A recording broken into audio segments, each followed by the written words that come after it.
I exposed my parents' disgusting plan to steal my dying stepmom's money after everything she did for us, and now my family is in ruins, but I don't regret a single thing. My 17F stepmother Jane is a wonderful, wonderful woman. She and my father got married when I was 4, and she's been a rock in my life ever since. My mother was always my primary caregiver, but up until that point her relationship with my father was acrimonious, and I basically never saw him.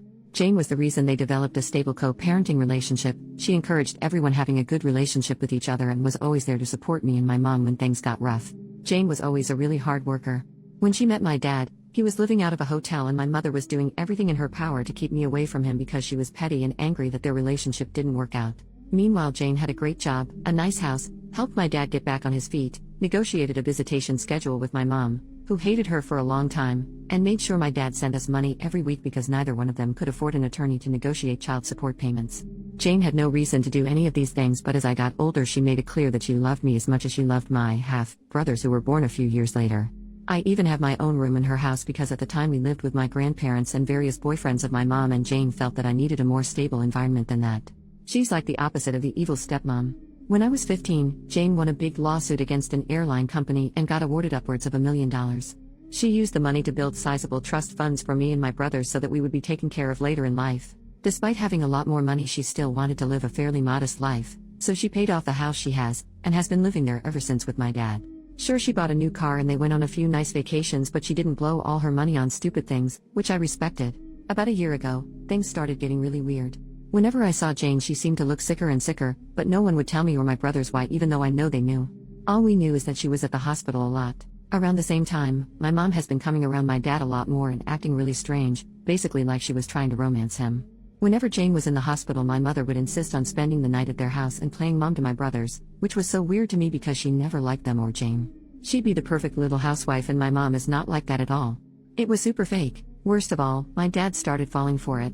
I'm not stupid. I'm pretty sure they were sleeping together. I tried to shield my brothers from it, but they're not dumb either. I tried talking to my dad too, but he insisted it wasn't like that. Then a few weeks ago, my mom started talking about all the places she'd like to visit, how she wanted a new car and was looking to invest. Which is weird because my mom has been a bartender her whole life and has lived paycheck to paycheck since before I was born. She was acting like she was about to get a lot of money, which started to make me really suspicious. Between Jane being sick and my mom acting all nouveau riche, I had a lot of questions. Finally, I decided to visit Jane in the hospital and ask her about my trust fund. I found out that if anything happened to her, that my dad would inherit all the money, including full control of the trust for me and my brothers. She asked me why I was so interested in the trust fund, so I told her what's going on with my parents and how my mom has been acting with my dad. I didn't want to, but after everything she did for me, she deserved the truth. It really hurt me to break her heart like that, especially once I found out that she was basically in hospice at this point because of irreversible kidney failure. She's only got a few more months. We both cried so much. Then, 2 days ago, everything came to a head. My mom stormed in furious and started arguing with my dad. Apparently Jane met with her lawyer and changed the trust so that my dad would get nothing and all of the trusts would be controlled by my step-aunt. She demanded to know how Jane found out about their relationship, and I came out and told them that I told Jane everything. I told them that if they wanted to play stupid games they would win stupid prizes, and that I wasn't going to let them screw Jane over after all the help she gave my family when she didn't have to. My mom slapped me and my dad just looked so defeated. Then my mom told my dad that she didn't really love him, that she was just pretending to so he would marry her and she could get all of the money. The worst part about it is that my brothers witnessed the whole thing, and now on top of their mom dying they have to deal with a cheating dad and his vindictive ex. Our whole family is in ruins and I feel like it's my fault even though I know it's not. Yesterday, I visited Jane again and told her about the fallout. She apologized and said that she had to dissolve my trust fund to make sure my mother didn't get a hold of the money, but that as her oldest I will inherit the house and property after she is gone, and that's worth more than the other 2 trust funds combined. My father won't get anything because she's going to divorce him before she dies, and honestly I'm happy for her. She made me promise to take care of my brothers and told me that once I turn 18 this summer I can kick my dad out of the house if I want to. And I fully plan to do that, by the way. I haven't talked to my dad since, and I can't even look at my mom. I can't believe they would conspire to do this to Jane after all this time. Just proof that they deserve each other, and I'm embarrassed that they're my parents. Once I turn 18 I'm going to cut my dad out as much as I can and cut my mom out completely. I hope she rots. Meanwhile I'm going to try and be at the hospital as much as I can until Jane passes away. Anyways, I just needed to vent. I'm really messed up about the whole thing and I feel super betrayed, although I can't even begin to imagine how Jane feels. I'm gonna be so messed up when she dies. I can't even think about that right now. But at least she's not surrounded by people who just want to bring her down. Thanks for reading. Edit. Some people are asking a lot of the same stuff, so I'll just clarify here. About my brothers, my plan is to use some of the estate money to fight for guardianship for my twin brothers so that they can live in the house while I kick my dad out. If I can't get guardianship, then I will have to let my dad stay in the house. However, once I turn 18, I will technically be an adult, so even if my dad leaves, I'm still legally able to be responsible for them. The only thing I won't be able to do is stop him from taking them if he leaves. But they will be 18 in 6 years, so even if they do have to leave, they will always be able to come back whenever they want. In a perfect world, my dad would just leave and let my brothers stay with me, which I'm sure my bio mom would be very supportive of, because right now she hates all of us, and I doubt that will change anytime soon. The trust, from what I understand, my brothers will inherit 1/3 each of the estate, and the remaining 1/3 will be used to keep the house running until they turn 18. After that, it will be up to me if I want to keep the house or sell it. At that point, my brothers will still have money left in the trust, so they can branch out or do whatever they want. Otherwise, I will not sell the house and just pass it on to them, or keep it and maintain it myself, and they can just stay with me as long as they need to. Edit to the edit. So I just spoke to Jane, and she told me that the reason she dissolved the trust is because originally it was going to be split 3 times between us kids, and my dad would inherit the house. She dissolved my third and switched it over to make it to take care of the house maintenance, and instead put the house in my name so my dad wouldn't get it. Plus, by doing that, at least financially, I would be getting a much bigger share. The house is worth about 1.5 times the amount of my brother's trusts. I just wouldn't be able to do anything with it until my brothers are 18, which I'm totally cool with. Sorry if I don't have a better answer, but I'm just trying to translate what she told me. My parents, the big fight happened on Sunday, and I haven't spoken to either of my parents since. I think they're both at my mom's place right now, but that's fine with us because we're all still mad at them, so they can stay gone for all we care. I know technically that's not legal to just leave us alone, but I've been taking care of my brothers for over a year. I can handle a few days while he gets his crap together. Screw both of them. Hope that clears some stuff up. Additional information from OP on her parents, stepmom's health, trust funds. Why isn't Jane on dialysis? I don't remember the exact details, but Jane has a genetic condition where she gets cysts on her kidney. She already had a transplant a few years ago, but now she developed problems with her arteries or something in her legs, so she doesn't qualify for dialysis. She could get another transplant, but she doesn't want to because the last time was so traumatic, rejections, etc., so she decided to just let herself go onto maintenance medications to prolong her death until she gets her affairs in order. She has a few other health problems that make the typical treatments really dangerous, and according to her, she'd rather die surrounded by loved ones than on an operating table. Dissolving the trust fund, Jane told me she didn't technically have to do it, but she didn't trust my bio parents not to do something shady and get a hold of the money before I turn 18.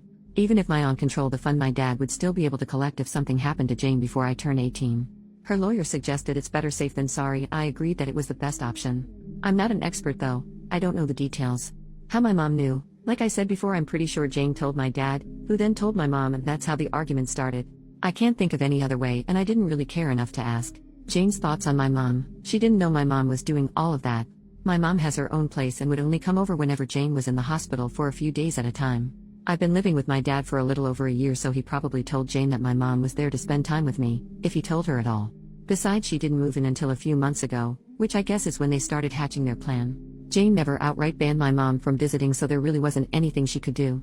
The money in the house, the remainder of the money belonging to the estate that hasn't been put into trust for my brothers, is going to be used to maintain the house, utilities, taxes, etc., until my brothers are 18, and then I can either choose to sell the house or keep it and maintain it myself if I'm able to.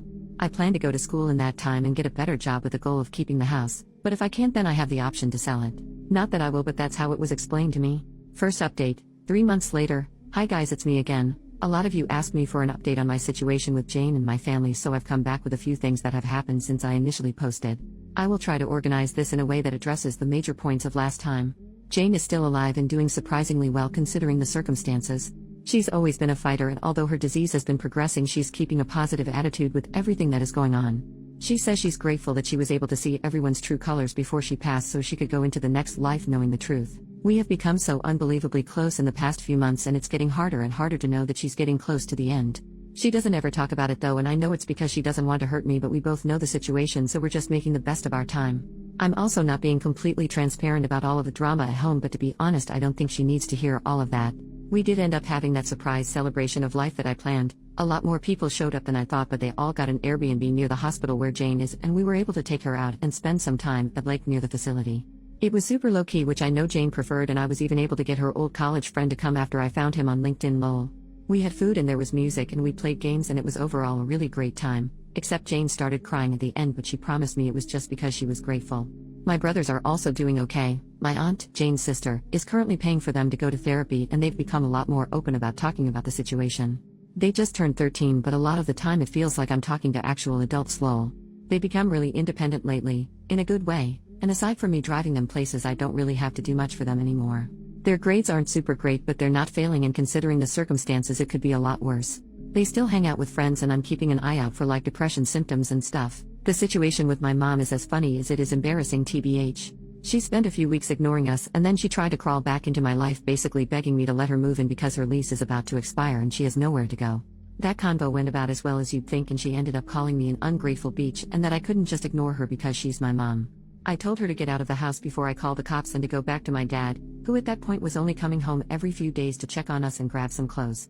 After that, she tried coming by a few times, and when I wouldn't open the door she would lose her mind and start yelling through the neighborhood.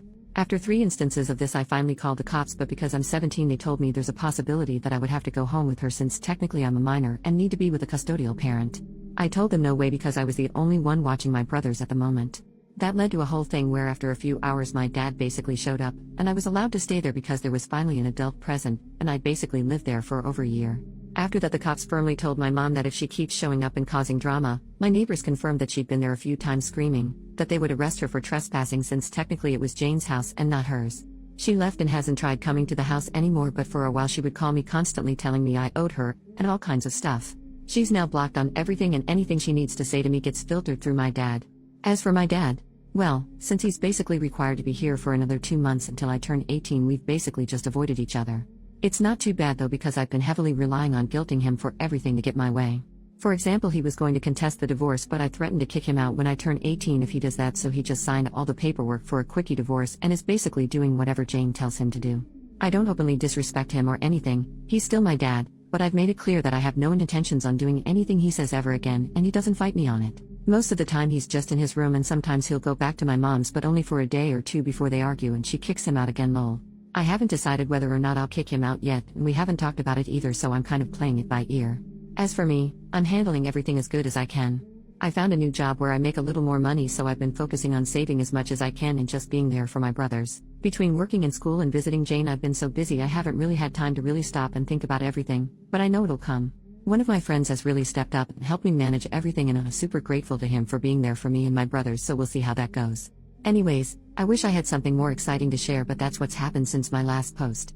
Thanks again for all the support on my last post. Final update, 7 months later. Hello everyone, it's me again. I've gotten quite a few messages in the past months asking for an update, so I'm going to post my final update here and hope that it's enough to answer the questions everyone has been asking. I'm sorry that it took so long to update, but a lot has been going on. As many of you may already assume, Jane passed away early fall of this year. It was very traumatic and sudden, but the silver lining is that she exceeded every doctor's expectation for her life, and when she did go, she was surrounded by family, including me, my brothers, and my dad. She was on palliative care and felt no pain except for a brief moment right at the end, and we are all very grateful for that. Towards the end, Jane was physically pretty much done, but her mind was as sharp as ever. I took the advice of many of you here and recorded some voice notes for my brothers. I originally wanted to do video, but by the time we were able to do it, we both decided they didn't need to remember her wrapped in tubes and in a hospital gown. She also wrote many letters for her friends, family, and even for me to open when I reached certain milestones. She gave me one to open right after she passed away, and while I won't share too many details, I can say with absolute certainty that she is and forever will be who I consider my mother without question. It was very, very emotional for everyone, and although it has been a few months, I am still very heartbroken about her no longer being with us. She was a kind, gentle woman, and in my heart she is everything I aspire to be. My brothers are obviously very hurt about our mom dying, but just like before, they are taking it surprisingly well. They are still going to therapy both together and separately, and we have a lot of conversations whenever they feel like talking. We've always been close, but I feel like we're closer now. Even though I work, we hang out as often as we can, and I'm doing everything I can to be the support that they need. They don't know it, but I definitely need them as much as they need me, because they're the only ones I can really talk to about anything.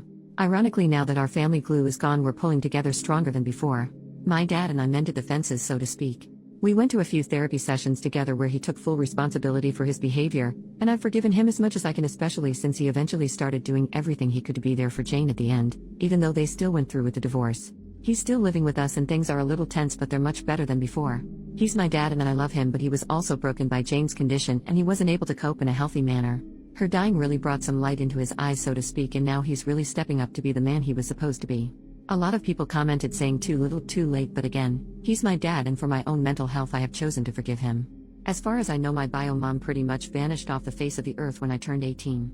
She tried a few times to convince me to let her live with us, but I wasn't having any of it. Even my dad told her he's officially done, and after we all blocked her on everything, she stopped reaching out.